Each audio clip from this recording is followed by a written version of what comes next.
Bismillahirrahmanirrahim. Assalamualaikum warahmatullahi wabarakatuh. Waalaikumsalam warahmatullahi wabarakatuh. Alhamdulillahirabbil alamin wassalatu ala rasulillah. Allahumma shalli ala sayyidina Muhammad wa ala alihi ajmain. Kita awali diskusi kita ini dengan doa masing-masing. Sebetulnya ini merupakan salah satu kegiatan yang sangat bermanfaat untuk adanya mahasiswa. Ini adalah ruang diskusi, ruang menyampaikan masalah, pengembangan diri, bagaimana nanti Anda semua setelah menjadi sarjana betul-betul dibimbing kemana arahnya. Ini merupakan ruang terbuka, fleksibel, apapun yang usul kau sampaikan boleh, tentu kita akan dibimbing. Jadi saya sebagai Kaprodi tentunya mengucapkan terima kasih pertama hari ini kaum kita dari Pilihain, dari PAI, dan juga dari PGMI. Untuk pertemuan kali ini kita sebetulnya masih 2 prodi. Untuk pertemuan berikutnya kita akan mengundang beberapa prodi yang terbiak dan penting merupakan diskusi. Jadi diskusi ini sifatnya adalah pengembangan diri bagi Anda yang ingin mengembangkan diri, bagaimana kuliah, bagaimana masa depan, ini hadir. Jadi untuk jadwal sebagaimana yang sudah disampaikan kepada semuanya, nanti yang dari PAI boleh bercerita sama kawan-kawannya. Jadwal 2 kali dalam seminggu, mulai dari hari Selasa siang jam 2, kemudian Jumat jam 9. Jadi ini sifatnya pengembangan diri, diskusi. Jadi saya mohon betul-betul mahasiswa adalah mahasiswa yang kritis. Nah, ada yang hadir di sini di hari Selasa kemarin. Jadi ini yang kita resensi. Buku ini merupakan buku yang ditulis oleh Dr. Fauzan dan juga Arifin MPD. Ini merupakan desain kurikulum pembelajaran abad 21. Kita yang ini maupun dari PAI yang terbiak itu harus paham bagaimana desain kurikulum serta pembelajaran yang itu sangat jauh beda dengan di abad 19, di abad 20, bagaimana pembelajaran dengan teknologi, dengan perkembangan yang terjadi di masyarakat kita, terlebih dari kebutuhan. Nah, saya ingin Anda setelah kita diskusi, ini sifat diskusi ya, terbuka, tidak hanya Bapak yang cerita, kalau mau bertanya silakan. Ini adalah diskusi namanya, bukan ruang kuliah. Ya, itu harus dipahami saya. Tidak hanya mendengarkan, kita diskusi. Nanti temanya, dosennya juga akan berganti-ganti. Untuk awal ini adalah Bapak. Nanti kita undang dari prodi lain, PAI sebagai narasumber, dari manajemen, dari dakwah. Jadi setiap 2 hari dan seminggu kita akan diskusi. Nah, ini tidak, misalkan nanti yang diundang, yang hadir, kalau mengundang itu enggak. Sekarang enggak ada namanya diundang, tidak boleh hadir. Nah, tidak boleh hadir. Ini sifatnya adalah untuk pengembangan profesi, untuk memikirkan masa depan ada di semua. Kalau saya berpikir ini enggak ada uang ini. Ini ya, ini apa sih? Ya, enggak ada uang ini. Tapi ini adalah merupakan pengabdian kami dosen, bagaimana Anda betul-betul dibimbing, diberikan arahan untuk masa depan. Ini murni adalah program kita, bagaimana betul-betul memiliki masa depan yang lebih baik. Nah, buku ini sangat bagus untuk dibaca, apalagi kita yang terbiak, yang itu oleh Pak Fauzan. Nanti kalau kita diskusi di mana, Anda sudah punya referensi. Gitu udah tanya. Nah, jadi Anda sudah punya referensi. Buku yang ditulis oleh Dr. Fauzan dan Pak Pun, dalam bukunya misalkan desain kurikulum, ini kemarin kita di pertemuan pertama mengulas sedikit tentang tujuan belajar. Tujuan belajar yang disampaikan oleh UNESCO itu minimal ada 4. Yang pertama adalah learning to think, belajar untuk bisa berpikir. Nah, jadi tujuan belajar itu harus bisa berpikir. Kalau nggak bisa berpikir itu belum sampai pada tahap pencapaian tujuan. Nah, sekarang Anda mahasiswa. Setelah Anda sekarang mahasiswa, apakah daya pikir, mindset Anda semakin berkembang? Itu harus dievaluasi. Nah, jadi learning to think itu merupakan salah satu tujuan belajar. Apakah kita harus diarahkan lagi atau sudah berdasarkan pola itu sendiri? Nah, saya berpikir bagaimana masa depan saya hingga saya bisa berbuat. Maka sebenarnya learning to do, belajar itu harus bisa kita membuat berbuat. Nah, jadi setelah kita ada kegiatan pembelajaran, memperoleh gelar, tapi nggak bisa berbuat untuk kualitas hidup, itu merupakan kegagalan dalam mencapai tujuan pembelajaran. Anda nanti dari PAI setelah sarjana, tapi nggak bisa berbuat kamu untuk memperbaiki kualitas hidupmu dari sarjanamu, itu berarti kamu tidak mencapai tujuan pembelajaran yang sesungguhnya. Nah, jadi kalau misalkan hanya mendapatkan ijazah, itu bukan tujuan belajar yang pada sesungguhnya. Jadi learning to do inilah yang disepakati oleh UNESCO. UNESCO merupakan salah satu organisasi PBB yang berkaitan dengan apa kemarin yang berkaitan dengan pendidikan dan kebudayaan. Kemudian yang ketiga adalah learning to be. Jadi tujuan belajar itu pada hakikatnya satunya adalah bagaimana setelah belajar Anda bisa menjadi diri sendiri, ya, bisa menjadi diri sendiri tanpa tergantung kepada orang. Anda bisa hidup sendiri, bisa dapat uang sendiri, itu merupakan tujuan belajar. Jadi jangan kita kira belajar itu hanya dibatasi oleh gedung. Ini sering saya sampaikan, belajar itu jangan dibatasi oleh gedung, jangan dibatasi oleh periode SMA, SMP, kuliah, enggak begitu. Tujuan belajar itu pada sesungguhnya harus secara universal untuk mengantarkan tujuan belajar bisa hidup mandiri. Nah, gitu. Kemudian yang berikutnya learning live together, bisa hidup bersama. Itulah kompetensi sosialnya. Maka pada kesimpulannya long life education, pembelajaran sepanjang hayat. Ini adik-adik mahasiswa bahwa belajar itu saya sering tekankan ini long life education, pembelajaran sepanjang hidup. Dimanapun Anda berada tentu harus belajar. Belajar artinya adalah bagaimana supaya merubah tingkah laku. Ini yang disampaikan oleh UNESCO yang kita analisis di dalam buku ini. Nah, sekarang kita fokus kepada subkajian bahwa di dalam buku ini ada namanya kurikulum prototype. Ya, ada kurikulum prototype. Jadi kurikulum prototype ini merupakan pengembangan pembelajaran, bukan berarti mengganti kurikulum 13 atau kurikulum MBKM dan MBKM ya. Jadi perlu kita pahami bahwa pengembangan kurikulum itu adalah hal yang biasa dan wajar. Nah, misalkan dari kurikulum KTSP menjadi K13 sekarang menjadi MBKM, kemudian muncul lagi kurikulum prototype, sebenarnya bukan mengganti kurikulum, ya, bukan mengganti kurikulum, tetapi pada hakikatnya adalah ada pengembangan pembelajaran di dalam kurikulum itu sehingga diganti sampulnya namanya. Jadi pembelajaran materi dan muatan-muatan yang ada di KTSP tentu tidak begitu hilangkan di K13. Substansinya masih ada, tetapi bagaimana pembelajaran itu dikembangkan sehingga lebih student center. Apa itu student center? Berpusat kepada siswa, berpusat pada mahasiswa. Jadi pada kesempatan kali ini nanti kalau kita sambil diskusi ya, Anda nanti harus pahami bahwa kurikulum prototype adalah kurikulum yang menyesuaikan kebutuhan masyarakat, yang menyesuaikan dengan kebutuhan masyarakat. Nah, sekarang kita PGMI, apa kebutuhan masyarakat? Apa kebutuhannya sama kita? Sarjana PGMI. Jadi kebutuhan apa yang dibutuhkan masyarakat? Profesional yang memiliki kemudian sosial dan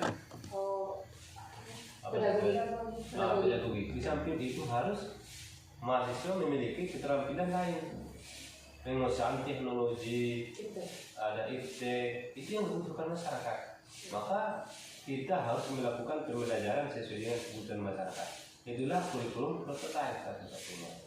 Nah, kalau misalkan PAI, sekarang yang dibutuhkan masyarakat itu sarjana apa, ini seperti apa? Ini harus Anda pahami. Maka kurikulum prototype ini mengarahkan pembelajaran itu, kurikulum itu harus betul-betul yang bersifat PBL, pembelajaran basic learning. Jadi pembelajaran basic learning ini merupakan salah satu pembelajaran yang bisa menyesuaikan kebutuhan masyarakat dengan proses pembelajaran. Gitu ya, yang bisa menyesuaikan proses pembelajaran dengan kebutuhan masyarakat. Ini disampaikan oleh siapa namanya ini, Supamat namanya. Nah, bahwa ada 3 karakteristik kurikulum prototype. Ya kan? Ada 3 karakteristik yang mendasar kurikulum prototype. Yang pertama adalah pembelajaran yang harus dikembangkan dalam proses pembelajaran itu adalah PBL. PBL apa tadi? Pembelajaran berbasis proyek. Pembelajaran berbasis proyek. Jadi model pembelajaran berbasis proyek ini adalah bagaimana pembelajaran itu, bahwa pengetahuan yang didapat oleh mahasiswa, ya kan, yang didapat oleh siswa itu harus dikoneksikan, gitu kan, harus dikoneksikan dengan dunia nyata. Dunia nyata. Dunia nyata. Seolah-olah anak itu berperan sebagai profesi. Contohnya begini, kita misalkan mahasiswa melakukan pembelajaran berbasis proyek ya. Misalkan nanti yang PAI, kita contohkanlah Pak Eka menjadi guru PAI. Jadi adik-adik nanti berprofesi seolah-olah menjadi guru PAI. Di lapangan. Analisis apa masalahnya? Masalahnya rupanya di sekolah itu bahwa pembelajaran tidak berpusat kepada mahasiswa. Itu masalah. Boleh timbul masalah kan? Setelah bukan masalah, maka si mahasiswa ini akan merancang sebuah rencana, sebuah proyek, ya kan? Kegiatan kelompok kecil, dan itu didiskusikan, dijadwalkan bagaimana menuntaskan proyek ini masalah itu. Ada hasil. Ya, jadi mahasiswa itu bekerja membuat satu proyek yang dilaksanakan secara berkelompok untuk menuntaskan masalah yang ada di dunia. Jadi itulah pembelajaran yang dituntut dalam kurikulum prototype. Langsung dia masalah. Nah sekarang misalkan Anda dari Pak ini, begitu sekarang yang dibutuhkan masyarakat adalah masalahnya bahwa guru Pak itu tidak menguasai muatan fikih, yang adalah karena di kurikulum di kampus mungkin muatan fikihnya boleh dikatakan sedikit ya, sehingga terjun ke lapangan menjadi guru PAI tidak mampu bagaimana mengajarkan muatan fikih atau kurang mampu, sehingga memang itu satu masalah temuan di dunia nyata. Maka oleh karenanya ini menjadi bahan kajian, bahan diskusi bagi mahasiswa untuk dituntaskan dalam bentuk proyek. Apa tindakannya, apa yang dilakukan, apa yang dikerjakan, dan itu dipresentasikan di hadapan kawan-kawan. Itulah bedanya. Itu salah satu ciri khas. Sehingga memang memunculkan PBL ini salah satu strategi pembelajaran yang mengantarkan mahasiswa itu nalarnya kritis. Bukan hanya menerima, itu mahasiswa lagi. Jadi harus lebih kritis dan memiliki kreativitas. Jadi itu satu yang menjadi karakter ataupun ciri khas dari kurikulum prototype. Jadi kurikulum prototype itu adalah yang menekankan pembelajaran itu lebih kepada bersama-sama. Makanya kita sebetulnya khusus saya, makanya kadang-kadang saya lebih banyak kepada masalah menyelesaikan masalah dengan dengan resensi buku, atau misalkan apalagi bedah buku, ada lagi bedah jurnal, ada artikel, ada lagi resume atau diskusi dengan tokoh ahli. Itu merupakan bagian dari aplikasi pembelajaran berbasis masalah. Artinya seorang dosen itu menyampaikan sebuah masalah di perkuliahan, masalah yang berkaitan dengan muatan materi pembelajaran, dan itu dirancang oleh mahasiswa sendiri, dianalisis mahasiswa sendiri, kemudian dikembangkan oleh mahasiswa, dipresentasikan sehingga dapat solusi. Itu merupakan, makanya sebetulnya kalau seperti ini model pembelajaran yang dilakukan oleh perguruan tinggi oleh misalkan sama mahasiswa, maka mahasiswa ini aktif. Dosen itu nggak ada waktunya ngomong. Makanya memang jangan heran kalau banyak dosen kita yang memberikan proyek, itu proyek namanya ya, proyek kegiatan kelompok, sehingga itu bisa dituntaskan. Fungsinya adalah sehingga nanti mahasiswa atau siswa ini memiliki karakter gotong royong, kebinekaan global.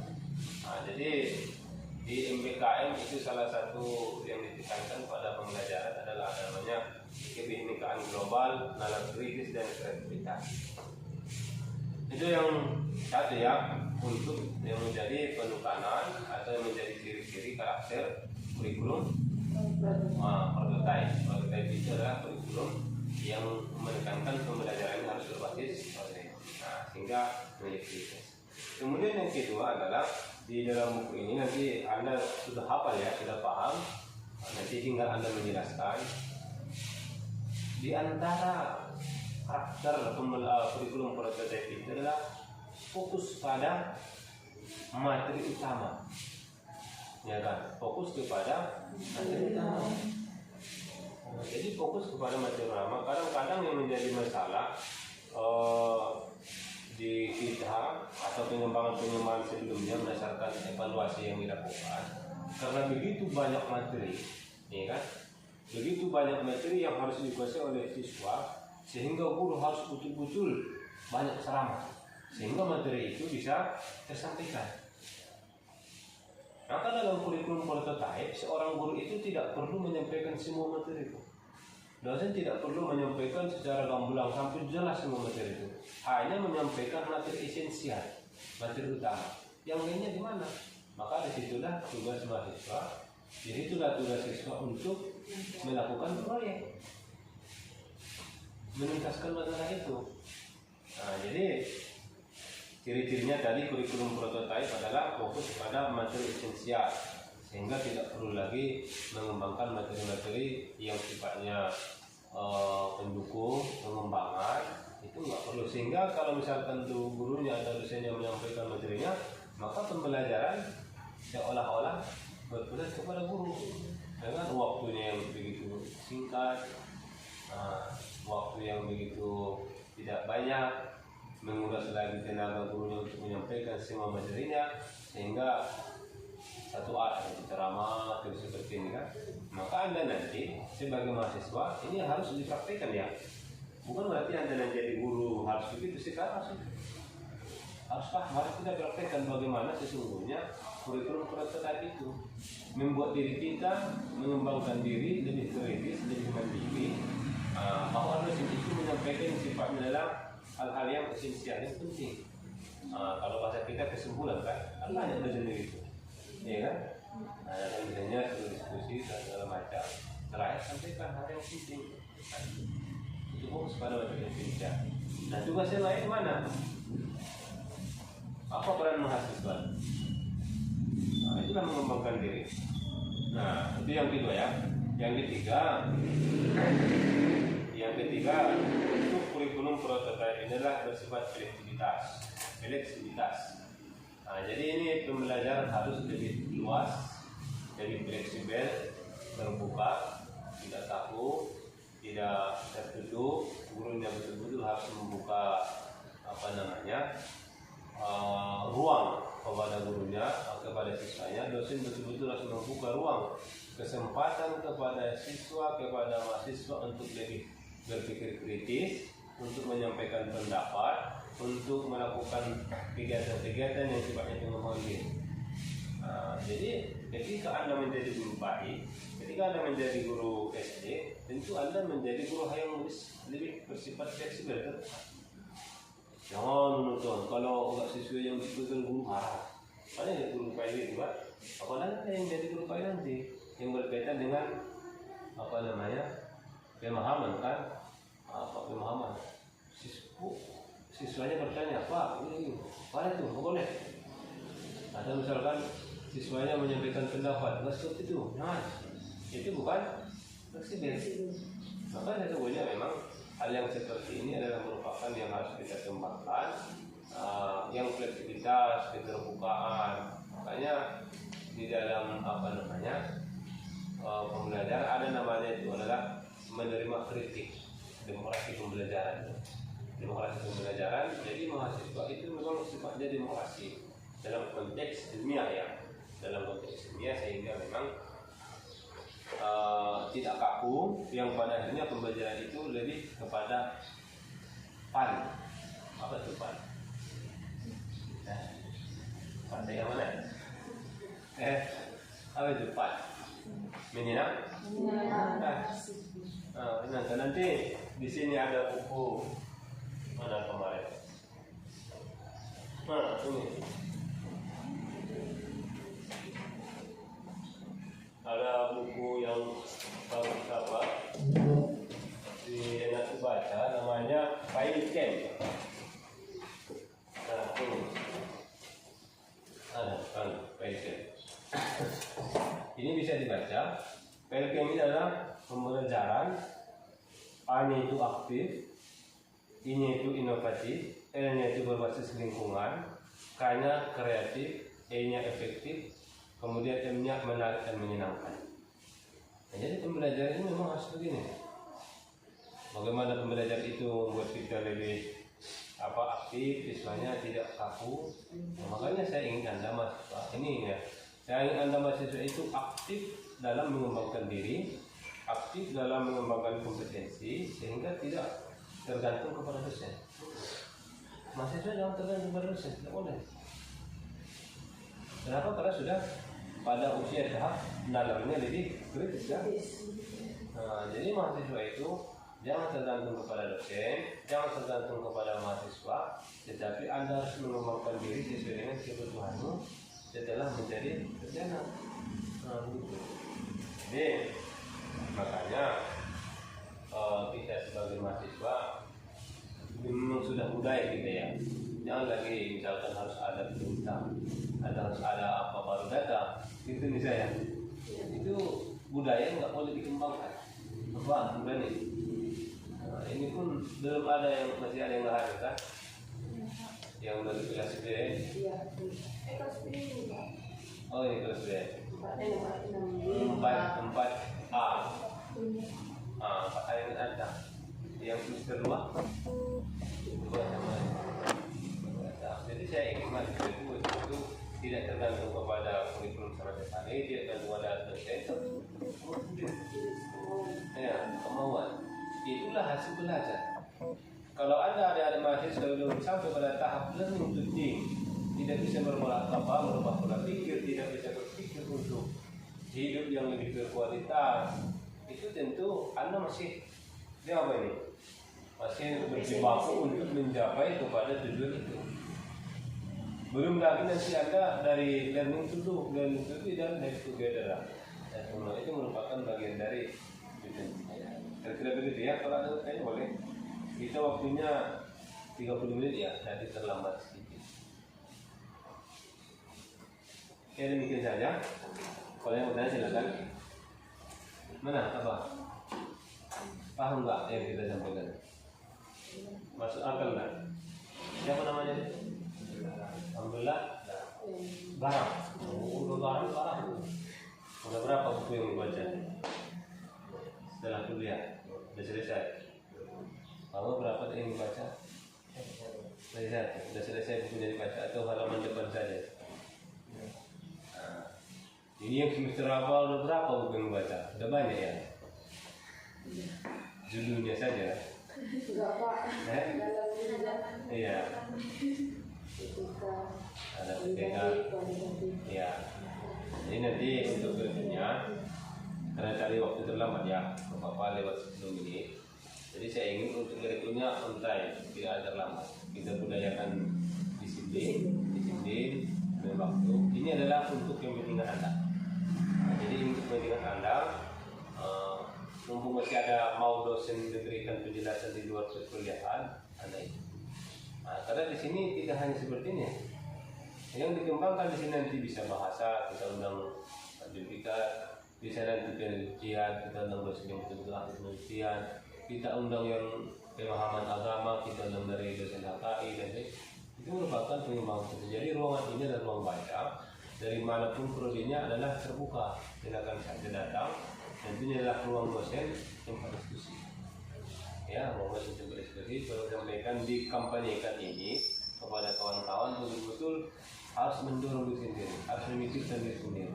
Nah, harus memikirkan diri sendiri tanpa ada dorongan lagi dari orang lain dan paksaan kita secara otomatis bisa melakukan hal itu. Kira-kira begitu ya. Demikian saja pertemuan kita pada kesempatan hari ini, mudah-mudahan bermanfaat. Silakan lakukan kegiatan yang lain yang bermanfaat dan supaya mengembangkan diri yang bermanfaat. Hindari hal-hal yang tidak perlu, ya. Hindari yang tidak perlu. Apalagi sekarang kita lebih mengarah kepada disiplin kode etik ya. Hindari yang tidak perlu, apalagi Anda sebagai mahasiswa sudah memiliki daya nalar, daya kritis, mana yang harus dilakukan, mana yang harus dikerjakan.